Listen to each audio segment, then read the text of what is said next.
साथ गौरव किशोर शर्मा राजधानी एक्सप्रेस में रुक करेंगे बड़ी और अहम खबरों की ओर। ऑपरेशन सिंदूर पर उत्तराखंड के मुख्यमंत्री पुष्कर सिंह धामी का बड़ा बयान सामने आया है। भारतीय सेना ने बहादुरी और साहस के साथ अपना परिचय दिया है। यह बड़ी खबर, बड़ी जानकारी हम आपको बता रहे हैं। उत्तराखंड के मुख्यमंत्री पुष्कर सिंह धामी का यह बयान हम आपको आपकी टीवी स्क्रीन पर दिखा रहे हैं। पाकिस्तान के कई स्थानों पर तबाही मचाई है। ये बड़ी खबर, बड़ी जानकारी। संघर्ष विराम हुआ लेकिन भारतीय सेना मजबूत हुई है। कोई आंख दिखाया तो सेना मुंहतोड़ जवाब देगी। प्रधानमंत्री नरेंद्र मोदी के नेतृत्व में उत्तराखंड सुरक्षित है। ऑपरेशन सिंदूर पर उत्तराखंड के मुख्यमंत्री पुष्कर सिंह धामी ने कहा कि भारतीय सेना ने बहादुरी और साहस का परिचय दिया है और पाकिस्तान के कई स्थानों पर तबाही मची है। संघर्ष विराम हुआ है लेकिन भारतीय सेना बहुत मजबूत है। हमारा मजबूत भारत है। अगर कोई हमें आंखें दिखाता है तो हम उसे मुंहतोड़ जवाब देते हैं। वहीं प्रधानमंत्री नरेंद्र मोदी के नेतृत्व में हमारी सरकार देवभूमि उत्तराखंड की महान संस्कृति विरासत को सुरक्षित रखने के साथ साथ हमारे पौराणिक स्थलों पर पुनर्निर्माण के लिए भी संकल्पबद्ध होकर काम कर रही है। क्या कुछ कहा है मुख्यमंत्री पुष्कर सिंह धामी ने, सुनवाते हैं। सेना ने बहुत पराक्रम किया है, बहुत साहस किया है और पाकिस्तान के अनेक स्थानों पर बड़ी तबाही मचाई है और पाकिस्तान मजबूर हो गया, घुटनों पर आ गया और उसने जो है सीज फायर के लिए अनुरोध किया। सीज फायर हुआ है लेकिन हमारी सेना पूरी तरह से मजबूत है। अब भारत हमारा मजबूत भारत है। अगर कोई हमको आंख दिखाता है तो हम उसको मुंहतोड़ जवाब देने का काम करते हैं। हमारी सेनाओं ने हमारे प्रधानमंत्री मोदी जी के नेतृत्व में पाकिस्तान की आतंकवाद और पाकिस्तान की सेना जो लगातार आतंकवाद को प्रोत्साहित और पोषित करने का काम करती है, उनको पूरा मुंहतोड़ जवाब देने का काम किया है। ये हम सभी का सौभाग्य है कि हम सब ने उस देवभूमि में जन्म लिया है जिसके कण कण में देवी देवताओं का वास है। यहाँ की समृद्ध सनातन संस्कृति को दुनिया आत्मिक शांति और आस्था की शांति से परिचित करवाती है। आदरणीय प्रधानमंत्री श्री नरेंद्र मोदी जी के नेतृत्व में हमारी सरकार देवभूमि उत्तराखंड की इस महान सांस्कृतिक विरासत को संरक्षित रखने के साथ साथ हमारे पौराणिक स्थलों के पुनर्निर्माण के लिए भी संकल्पबद्ध होकर काम कर रही है। जहां एक और उत्तराखंड के चारों धामों पर बृहद स्तर पर पुनर्निर्माण के कार्य किए जा रहे हैं, वहीं मानसखंड मंदिर माला मिशन के माध्यम से पूरे कुमाऊं क्षेत्र में पौराणिक एवं प्राचीन मंदिरों का कायाकल्प भी किया जा रहा है। एक सर्किट बनाकर काम किया जा रहा है। इस मिशन के माध्यम से न केवल मंदिरों का पुनरुद्धार और सुंदरीकरण का कार्य किया जा रहा है, बल्कि मंदिरों तक पहुंचने के लिए जितने भी सड़क मार्ग हैं उन मार्गों को और कनेक्टिविटी से जोड़ने का मजबूती से काम किया जा रहा है।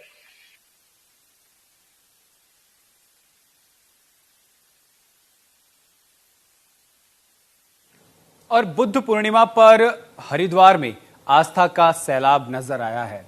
श्रद्धालुओं ने गंगा में आस्था की डुबकी लगाई है। ये बड़ी खबर, बड़ी जानकारी आप तक पहुंचा रहे हैं। आपको बता दें कि बुद्ध पूर्णिमा पर हरिद्वार में सैलाब नजर आया है। श्रद्धालुओं ने गंगा में पावन डुबकी लगाई है। बड़ी खबर, बड़ी जानकारी।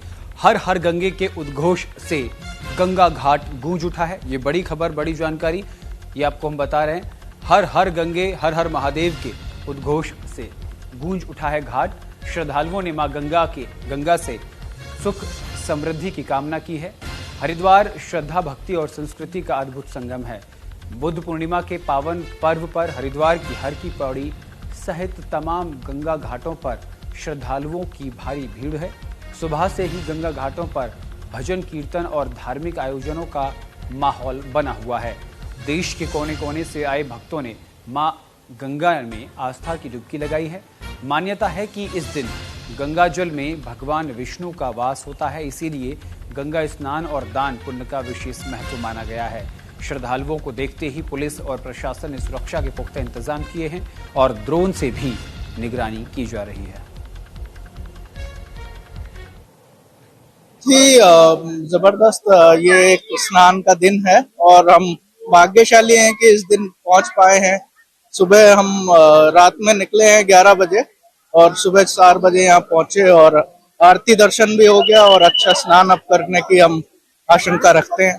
आज के दिन बहुत अच्छा दिन है और आज हम रात को 11 बजे निकले थे तो हम सुबह 4 बजे पहुंच के आरती, पहली बार आरती दर्शन किया है मैंने, तो बहुत अच्छा लगा।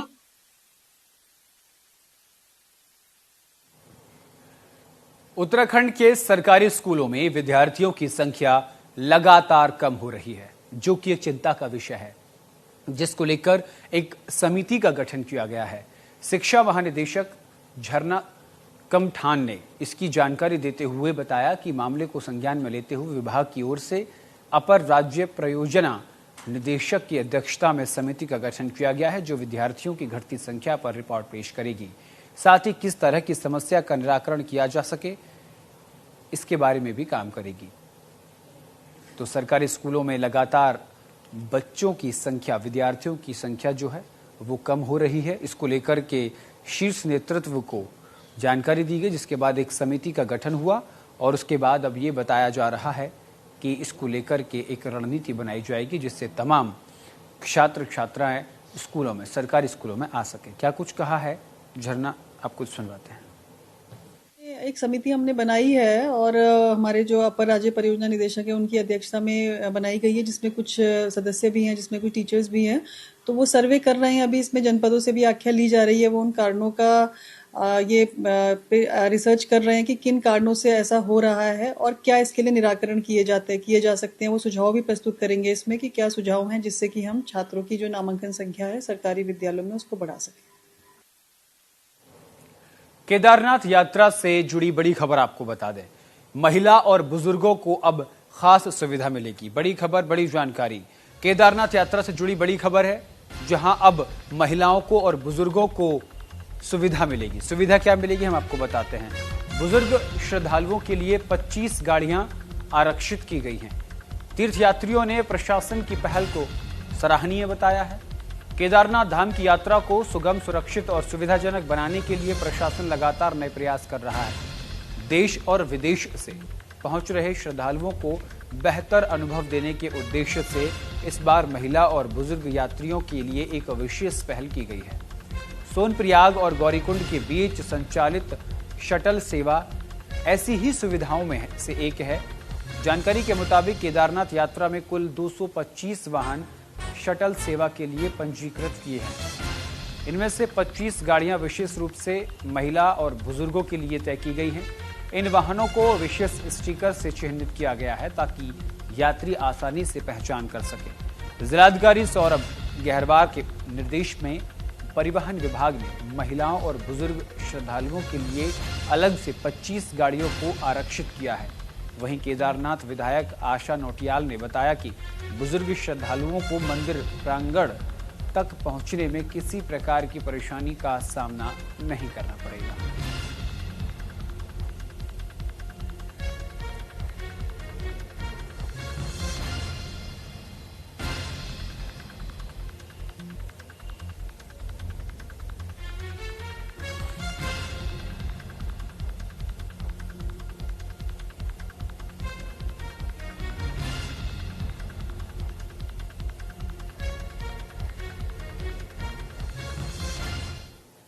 और उत्तराखंड स्वास्थ्य विभाग में अब संख्या बढ़ेगी, यानी कि बड़े स्तर पर विशेषज्ञों की तैनाती की जाएगी। महिला और बाल रोग विशेषज्ञों की बढ़ोतरी होगी। मातृ एवं शिशु मृत्यु दर में कमी लाई जाएगी। 2026 तक शिशु मृत्यु दर में कमी लाने का लक्ष्य रखा गया है। दुर्गम क्षेत्रों में हेल्थ इंफ्रास्ट्रक्चर बढ़ाने का भी निर्णय लिया गया है। तो ये बड़ी खबर और बड़ी जानकारी के साथ हम आपको बता रहे हैं, उत्तराखंड स्वास्थ्य विभाग में अब संख्या बढ़ेगी और महिला और बाल रोग विशेषज्ञों की बढ़ोतरी होगी। मातृ और शिशु मृत्यु दर में कमी लाई जाएगी। ये बड़ी खबर, बड़ी जानकारी आप तक पहुंचा रहे हैं। तो उत्तराखंड में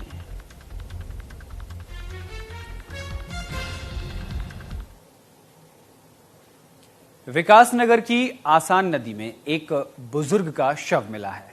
आसन नदी में बुजुर्ग के शव मिलने के बाद हड़कंप मचा हुआ है। सूचना मिलते ही मौके पर पुलिस और एसडीआरएफ की टीम पहुंची। पुलिस ने शव को कब्जे में लेकर पोस्टमार्टम के लिए भेज दिया है। जानकारी के मुताबिक बताया गया कि कल आई तूफान और ज्यादा बारिश की वजह से नदी का जलस्तर अचानक बढ़ गया, जिसके चलते बुजुर्ग पानी के बहाव में फंसकर डूब गया। फिलहाल पुलिस मामले में हर पहलू पर जांच कर रही है।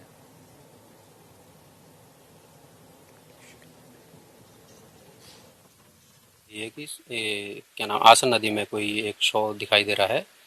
इस सूचना पर हम डाकघर से रवाना हुए। मौके पे आकर देखा तो ये बॉडी पानी में थी, जिसको हमने टीम द्वारा रिकवर कर लिया है और जिला पुलिस के सुपुर्द किया गया।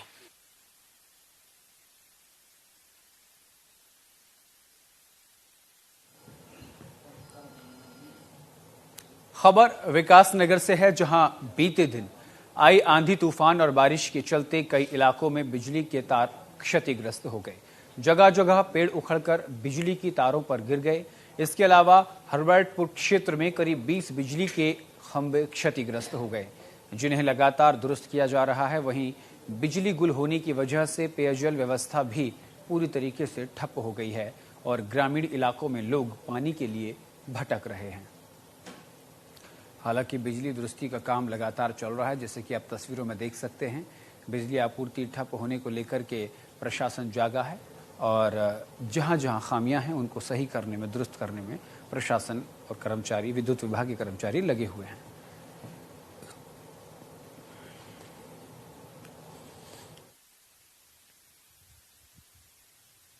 आया जिसने हमारे हर्बर्टपुर क्षेत्र को प्रभावित किया है। इस समय हर्बर्टपुर एरिया हो गया, पूरा टाउन एरिया हो गया, आपका जमनीपुर, बंसीपुर और यहाँ पे फतेहपुर, यहाँ पे कई हमारे पोल गिर गए, 15 से 20 पोल। इसका रिस्टोरेशन का हमारा चल रहा है। कल रात में हमने काम किया, तो कल रात हमने मेन सप्लाई जो हर्बर्टपुर टाउन की आधा हमने चालू कर पाए थे कल, और इधर जमनीपुर साइड हम चालू कर पाए थे। तो आज सुबह से हमारी 5 जगह टीमें लगी हुई है, निरंतर कार्य कर रही है। लगभग सब जगह हमने बिजली सुचारू कर दी गई है। अभी 1-2 घंटे के अंदर सब जगह बिजली सुचारू कर दी जाएगी। केंद्र सरकार की कैबिनेट में जातिगत जनगणना को मंजूरी मिल गई है, जिसको लेकर देहरादून के बीजेपी मुख्यालय में प्रेस वार्ता का आयोजन किया गया। प्रदेश अध्यक्ष महेंद्र भट्ट ने बताया कि 94 वर्षों के बाद जातिगत जनगणना का जो निर्णय लिया गया है, उसे बीजेपी सम्मान से स्वीकार करती है और बीजेपी उसका सम्मान करती है। जातिगत जनगणना से देश का सामाजिक और आर्थिक ताने बाने का पता चलेगा। वहीं कांग्रेस पर निशाना साधते हुए कहा कि कांग्रेस ने सत्ता में रहते हुए जातिगत जनगणना की बात नहीं की, लेकिन विपक्ष में उन्होंने भी जातिगत जनगणना की बात की। कांग्रेस ने जातिगत जनगणना को सिर्फ राजनीतिक उपकरण के तौर पर इस्तेमाल किया है। जातिगत जनगणना का हम लोग एक प्रकार से, हम ही नहीं, पूरा भारतवर्ष लगभग आजादी के 94 साल के बाद देश के यशस्वी प्रधानमंत्री मोदी जी ने इस दिशा में कदम बढ़ाया है। जातियों के बारे में भिन्न प्रकार के तर्क आते हैं। राज्यों ने भी कुछ स्थानों पर जाति की गणना करने की कोशिश की है, लेकिन राष्ट्रीय स्तर पर जब गणना होगी तो प्रत्यक्ष रूप से हर जाति के बारे में एक संदेश रहेगा, उसकी आर्थिक स्थिति का मूल्यांकन होगा और समाज के अंदर जो आरक्षण जिस रूप में दिया जा रहा है उसका लाभ उस समाज को ठीक प्रकार से मिले, उसका एक प्रत्यक्ष रूप से सरकार की जो नीति होगी उस नीति के आधार उसका पालन किया जाएगा। हम प्रधानमंत्री जी मोदी जी द्वारा जातिगत जनगणना की घोषणा की गई है, हम उसका स्वागत करते हैं, इस उम्मीद के साथ कि देश के समसामयिक जो विषय रहते हैं, देश के अंदर जो समानता का जो भाव है, इस गणना के बाद उस भाव को और बल मिलेगा। रुड़की में पुलिस और बदमाशों के बीच मुठभेड़ देखने को मिली है। जवाबी फायरिंग में बदमाश गंभीर रूप से घायल हुआ है। घायल बदमाशों को अस्पताल में भर्ती कराया गया है। सालियार गांव में हुए गोलीकांड का ये आरोपी है। कई दिनों से फरार चल रहा था आरोपी। शातिर आरोपी। आपको बता दें कि हरिद्वार जिले के रुड़की में पुलिस और बदमाशों के बीच मुठभेड़ हो गई। जवाबी फायरिंग में एक बदमाश के पैर में गोली लग गई और वो घायल हो गया। पुलिस ने घायल बदमाश को इलाज के लिए अस्पताल में भर्ती कराया। बताया जा रहा है कि पकड़ा गया बदमाश सालियार गांव में हुए गोलीकांड का मुख्य आरोपी है। जानकारी के मुताबिक बीते दिनों रुड़की के गंग नहर कोतवाली क्षेत्र के सालियार गांव में एक पंचायत के दौरान गोली चलने की घटना सामने आई थी, जिसमें नईम नाम का युवक घायल हुआ। बताया जा रहा है कि आरोपी हिस्ट्री शीटर भी है, जिसके बाद से पुलिस आरोपी की तलाश में जुट गई है। इसी दौरान गंग नहर पुलिस को बाइक सवार एक युवक आता दिखाई दिया। जब पुलिस ने उसे रुकने का इशारा किया तो वो बाइक मोड़कर भाग गया। इसके बाद पुलिस ने उसका पीछा किया तो उसने पुलिस पर फायरिंग झोंक दी। इसके बाद पुलिस ने भी जवाबी फायरिंग कर दी, जिसमें पुलिस की गोली लगने से युवक घायल हो गया।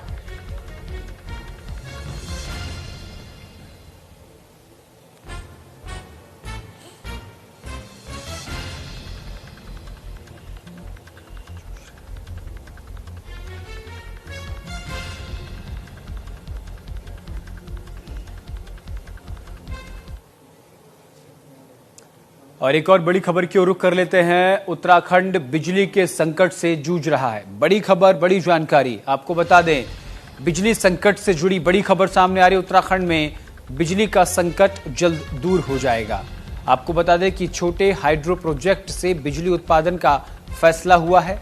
14 हाइड्रो प्रोजेक्ट से बिजली का उत्पादन होगा। बड़े हाइड्रो प्रोजेक्ट पर मंजूरी नहीं मिल पा रही है। उत्तराखंड में जल्द बिजली का संकट दूर होगा। राज्य ने इसके लिए बड़े हाइड्रो प्रोजेक्ट का इंतजार करने के बजाय स्मॉल हाइड्रोजन प्रोजेक्ट पर ही फोकस कर लिया है और UJVNL यानी उत्तराखंड जीवन बीमा निगम लिमिटेड के 165 मेगावाट की क्षमता के 14 हाइड्रो प्रोजेक्ट से जल्द बिजली का उत्पादन होगा।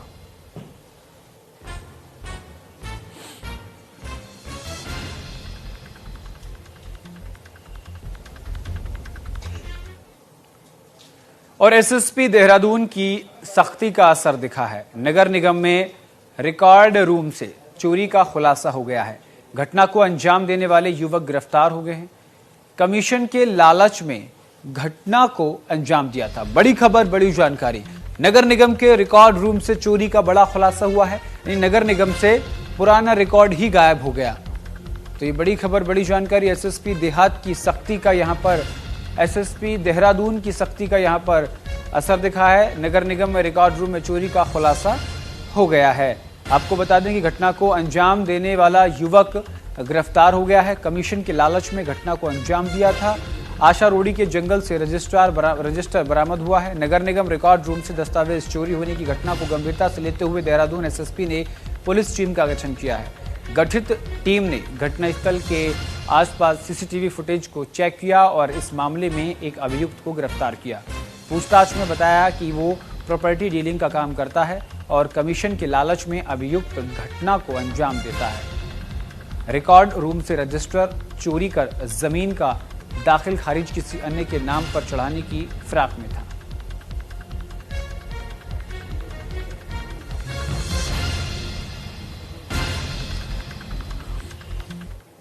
और जोशीमठ स्थित पौराणिक नरसिंह मंदिर में भगवान नरसिंह का प्रकोत्सव धूमधाम से मनाया गया।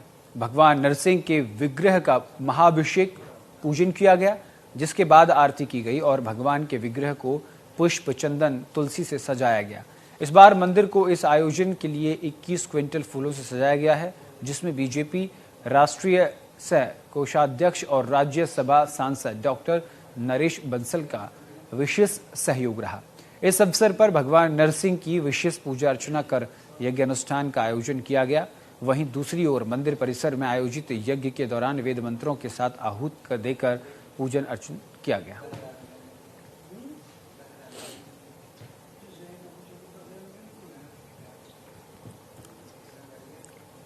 पाकिस्तान के खिलाफ ऑपरेशन सिंदूर के तहत भारत की ओर से किए गए एयर स्ट्राइक के बाद देश भर में जश्न का माहौल है। भारत अनेकता में एकता वाला देश है। इसका उदाहरण ऑपरेशन सिंदूर के बाद देखने को मिल रहा है, जहां वक्फ बोर्ड अध्यक्ष शादाब शम्स ने भारतीय मुसलमान और धर्मगुरुओं को धन्यवाद देते हुए कहा कि जिस प्रकार विषम परिस्थितियों में पूरा देश अपना जाति धर्म भूलकर एकजुट होकर भारतीय सेना के साथ खड़ा है, ये सराहनीय है। उन्होंने आगे कहा कि आज हम सिर्फ एक भारतीय हैं, हमारा धर्म देश और राष्ट्र की रक्षा करना है। जिस तरह से पहलगाम की घटना हुई, वो निंदनीय, जितनी निंदा की जाए उस घटना की कम है। जिन बुजदिलों ने हमारे घर में घुसकर हमारी बहनों के सुहाग उजाड़े, हमारे बच्चों के सर से माँ बाप का साया खत्म किया, ऐसे लोगों को वो जिंदगी में नापाक हरकत ना कर सके और जहां से वो संचालित होते हैं ऐसे पाकिस्तान को सबक सिखाया जाए। उसके लिए देश के यशस्वी प्रधानमंत्री ने अपनी सेना को निर्देश दिया है कि तमाम ऐसे टेररिस्ट कैंप, टेररिस्ट ट्रूप्स को नस्तो नाबूद कर दिया जाए। इन सब को मिटाने के लिए, इस नापाक सोच को, इस आतंक को, इस आतंकिस्तान में जो गंदगी फैल रही है इसे साफ करने के लिए देश के यशस्वी प्रधानमंत्री ने आह्वान किया। पूरा देश एक साथ खड़ा है, सारा विपक्ष एक साथ खड़ा है, सारे मजहब एक साथ खड़े हैं। हमारे यहाँ आपस में कई बार छोटी मोटी बातें होती हैं, बर्तन हैं, खटकते हैं, लेकिन जब देश का विषय आता है तो पूरा देश एकजुट होकर एक साथ खड़ा होता है। ए आबेरूद गंगा वो दिन है याद तुझको, जब उतरा तेरे किनारे वो कारवां हमारा, मजहब नहीं सिखाता आपस में बैर रखना, हिंदी है हम वतन है हिंदुस्तान हमारा। उत्तराखंड प्रदेश कांग्रेस कमेटी संगठन को मजबूत बनाने के लिए कार्यकर्ताओं और पदाधिकारियों के लिए ट्रेनिंग कैंप आयोजित कर रही है। जिला अध्यक्षों को ट्रेनिंग देने के बाद हरिद्वार में भी ब्लॉक और मंडल अध्यक्षों के लिए ट्रेनिंग कैंप आयोजित किए जाएंगे। यूनियन भवन में प्रेस कॉन्फ्रेंस करते हुए कांग्रेस के पदाधिकारियों ने जानकारी दी कि गंगा स्वरूप आश्रम में 2 दिवसीय ट्रेनिंग कैंप लगाया गया, जिसमें कांग्रेस के पदाधिकारी और कार्यकर्ताओं को कांग्रेस के इतिहास, संविधान और विचारधारा के बारे में जानकारी देकर संगठन को मजबूत बनाया गया।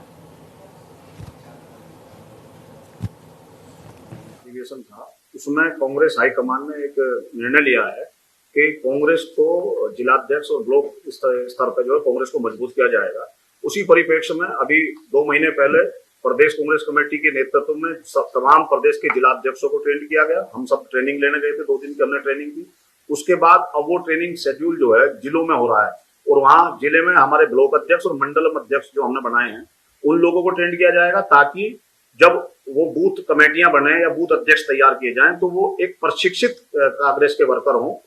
क्योंकि आजकल जो नई चीजें आ गई हैं कि जैसे वोटों में हेराफेरी करने का, वोट स्वैप कर रहे हैं, वोट गलत तरीके से वोट काटने का काम चल रहा है, उस पर भी हमने सूचना के अधिकारों में मांगा है। तो उन सब जब बीजेपी के हथकंडे सामने आए हैं तो कांग्रेस ने एक बड़ा निर्णय लिया है कि हम एक प्रशिक्षित टीम बूथ स्तर तक ले जाने का काम करेंगे। और उसी परिप्रेक्ष्य में हमारी ये 2 दिन का 12 और 13 तारीख का जो है ट्रेनिंग सेंटर भारतीय राष्ट्रीय कांग्रेस द्वारा प्रत्येक प्रदेश में ये ट्रेनिंग के कार्यक्रम चल रहे हैं।